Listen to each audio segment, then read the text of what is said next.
Movie के start scene में हम एक बंदे को देखते हैं जिसके पीछे कॉम लीडर पड़े होता है। कॉम लीडर को आप एक पुलिस वाला कह सकते हो। फिर उस लड़के को वहाँ एक घर दिखाई देता है तो वो उसका दरवाज़ा खटखटाता है। फिर वहाँ पर एक क्रिस्टोफर नाम का बंदा होता है जो दरवाज़ा खोलता है। फिर वो लड़का हेल्प मांगता है तो क्रिस्टोफर उसे अपने स्टोर रूम में छिपा लेता है। फिर वहाँ उसकी वाइफ ब्रिजिट आती है। तभी वहाँ कॉम लीडर और उसका असिस्टेंट भी वहाँ पहुँच जाता है और वो बंदे के बारे में पूछताछ करने लगता है। फिर वहाँ क्रिस्टोफर और ब्रिजिट की बेटी एस्टर आती है। फिर वो सारे घर को चेक करता है लेकिन उनको वहाँ वो बंदा नहीं मिलता है और वो चले जाते हैं। फिर क्रिस्टोफर स्टोर रूम में उस बंदे को बुलाता है। फिर वो बंदा कहता है कि मैं कोई देशद्रोही नहीं हूँ बल्कि एक रिसर्चर हूँ जो फ्यूचर के लिए रिसर्च करता है। फिर क्रिस्टोफर उस बंदे से उसके बुक के बारे में पूछता है लेकिन वो बंदा क्रिस्टोफर को उस बुक के बारे में कुछ भी नहीं बताता है। फिर क्रिस्टोफर उसे कुछ दिन वहाँ रुकने के लिए कह देता है। फिर नेक्स्ट मॉर्निंग क्रिस्टोफर और ब्रिजिट अच्छा टाइम स्पेंड कर रहे होते हैं लेकिन तभी वहाँ कर्नल आ जाता है। फिर क्रिस्टोफर ब्रिजिट से उस बंदे को छुपाने को कहता है। फिर ब्रिजिट उस बंदे को छुपा देती है। फिर कर्नल लूडो क्रिस्टोफर से बातचीत करने लगता है। फिर वो अंदर चले जाते हैं जहाँ उसकी वाइफ ब्रिजिट भी होती है। फिर कर्नल लूडो कहता है कि हमें कुछ पर्सनल बात करनी है तो आप प्लीज़ अपनी वाइफ और जो भी बच्चे हैं उनको बाहर ले जाइए। फिर वो बात करने लगते हैं। तभी कर्नल लूडो से बताता है कि मैं एक ह्यूमन लाइट डिटेक्टर हूँ जो उनकी आंखों से जो भी झूठ बोल रहा होता है उस बंदे की आंखों से उसको देखकर मैं बता देता हूँ कि वो बंदा झूठ बोल रहा है। लेकिन क्रिस्टोफर उसकी बात को इग्नोर कर देता है और क्रिस्टोफर की आंखों में झूठ झलक रहा होता है। तो कर्नल लूडो उसे एक लास्ट चेतावनी देता है कि अगर तुम्हें कुछ पता है तो प्लीज़ मुझे बता दो, मैं तुम्हें कुछ नहीं करूँगा। लेकिन क्रिस्टोफर उसे अगेन इग्नोर कर देता है। फिर वो घर की तलाशी लेने लगते हैं। फिर वो एस्टर के रूम में एंटर करते हैं जो बहुत ज़्यादा डरी हुई होती है। कर्नल लूडो एस्टर के साथ पोकर खेलने लगते हैं और वो पोकर खेलते खेलते क्रिस्टोफर को फिर से चेतावनी देता है लेकिन क्रिस्टोफर अगेन इसे इग्नोर कर देता है। फिर कर्नल लूडो क्रिस्टोफर का बेडरूम चेक करता है।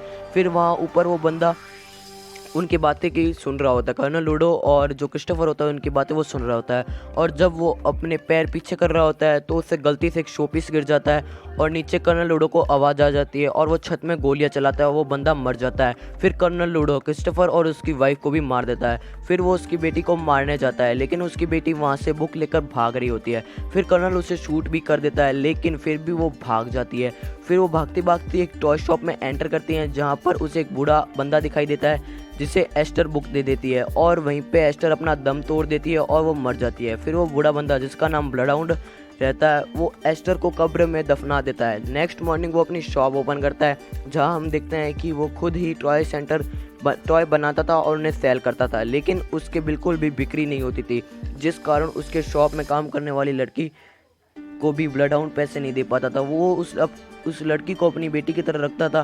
फिर उसी रात ब्लडहाउंड के माइंड में वो बुक आती है और वो उस बुक को ओपन कर लेता है जहाँ पर अमर होने का मंत्र और निर्जीव वस्तु में जान लाने का मंत्र ऐसे ऐसे मंत्र होते हैं। ब्लडहाउंड को पहले यकीन नहीं होता है लेकिन फिर भी वो अपनी एक डरावनी गुड़िया को लेटा देता है जिसका नाम अल्बर्ट रहता है और वो उन मंत्रों का उच्चारण करने लगता है और एल्बर्ट सच में जिंदा हो जाता है। फिर नेक्स्ट मॉर्निंग ब्लडहाउंड ये सब बात उसके शॉप में काम करने वाली लड़की को बताता है और वो उसे अपनी बेटी की तरफ समझता होता है। ये बात मैं पहले भी बता चुका हूँ कि एस्टर नाम की एक लड़की रात को शॉप में आई थी और उसने मुझे ये बुक दी और उसके निर्जीव लोगों में जान डाली जा सकती है लेकिन वो कहती है कि तुम पागल हो चुके हो।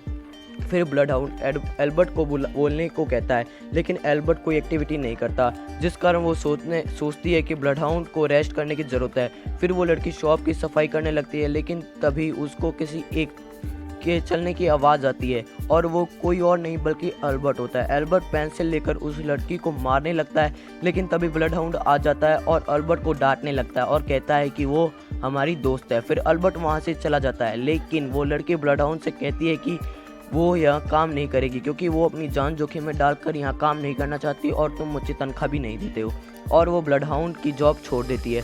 फिर हमें कर्नल लूडो दिखाया जाता है जो काफ़ी गुस्से में होता है क्योंकि वो बुक उससे मिल नहीं रही होती है जिस कारण वो क्राइम लीडर और उसके असिस्टेंट को कहता है कि जो एस्टर और उस बुक के बारे में इंफॉर्मेशन देगा उसे 20,000 रुपये मिलेंगे।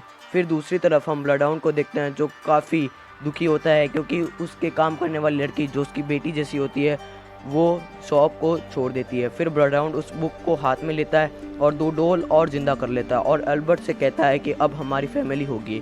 फिर ब्लडहाउंड मंत्र का उच्चारण करने लगता है। फिर एनाबेला और डॉम नाम की 2 डॉल्स को जिंदा कर देता है और खुश हो जाता है और कहता है कि अब हमारी फैमिली पूरी हो चुकी है।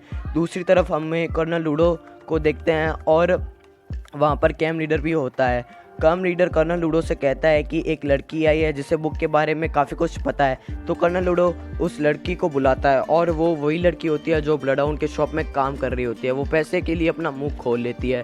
फिर वो बताती है कि ब्लडहाउंड के पास वो बुक है और उस बुक में उसने डॉल को ज़िंदा भी कर लिया, उस बुक से उस डॉल को भी ज़िंदा कर लिया। फिर वो लड़की कर्नल से उसके पैसे मांगती है, जो इनाम होता है वो। तो कर्नल उसे पहले तो इनाम दे देता है, लेकिन फिर वो उसे भी मार देता है। फिर कर्नल कॉम लीडर को ऑर्डर देता है कि तुम ब्लडहाउंड को जिंदा पकड़कर उसके पास लाओ। फिर कॉम लीडर और उसके पास मतलब ब्लडहाउंड के पास जाते हैं और उसे पंच मारकर बेहोश कर देते हैं। फिर उन्हें ब्लडहाउंड मिल जाता है, लेकिन वो बुक नहीं मिलती। तो एक जनरल वहाँ रुक जाता है बुक को ढूंढने के लिए और वो कॉम लीडर ब्लडहाउंड को ले जाता है और वो जनरल वहाँ बुक ढूंढता है, लेकिन तभी एल्बर्ट आकर उसे मार देता है। फिर ब्लडहाउंड को कर्नल लूडो के सामने रखा जाता है। कर्नल ब्लडहाउंड से सवाल पूछता है। फिर हम कॉम लीडर को देखते हैं और वहाँ एक और जनरल होता है। वो दोनों बातें कर रहे होते हैं, तभी वहाँ किचन में अजीब अजीब सी आवाज़ें आने लगती है। तो वो जनरल वहाँ चेक करने जाता है, तो लेकिन तभी वहाँ एल्बर्ट, एनाबेला और डॉम आकर उसे मार देती है। फिर वापस हमें कर्नल को देखते हैं जो कि ब्लडहाउंड को पंच मार रहा होता है और कर्नल लूडो उसे एस्टर के बारे में बार बार पूछ रहा होता है, लेकिन ब्लडहाउंड उसे कुछ नहीं बताता। फिर कर्नल द्वारा बार बार मारे जाने के कारण ब्लडहाउंड उसे सब कुछ बता देता है कि एस्टर नाम की लड़की ने उसे बुक दी थी और वो मर गई। मैंने इस बुक को पढ़कर निर्जीव चीज़ों में जान डाल दी है। यह बात ब्लडहाउंड कर्नल को बता देता है और कर्नल ब्लडहाउंड के पेट पर गोली चला देता है, लेकिन तभी वहाँ अल्बर्ट आकर कर्नल के प्राइवेट पार्ट पर चाकू मार देता है और उसकी गन भी नीचे गिर जाती है। फिर डॉम और एनाबेला कर्नल के पैरों पर मारने लगते हैं और अल्बर्ट कर्नल के सिर पर गोली चला देता है। फिर वो तीनों ब्लडहाउंड के पास जाते हैं और वहाँ पर ब्लडहाउंड अपना दम तोड़ देता है और वो मर जाता है। फिर नेक्स्ट सीन में हम देखते हैं कि वहाँ पर ब्लडहाउंड की डेथ बॉडी पड़ी होती है और वो तीनों अल्बर्ट, एनाबेला और डॉम किताब में अमर होने का मंत्र बोल रहे होते हैं। फिर तभी ब्लडहाउंड जिंदा हो जाता है और वो बहुत खुश होता है। फिर हम ब्लडहाउंड और उन तीनों को रेलवे स्टेशन के पास देखते हैं जो कि अपनी नई शुरुआत कर रहे होते हैं और यहीं पे मूवी का एंड हो जाता है।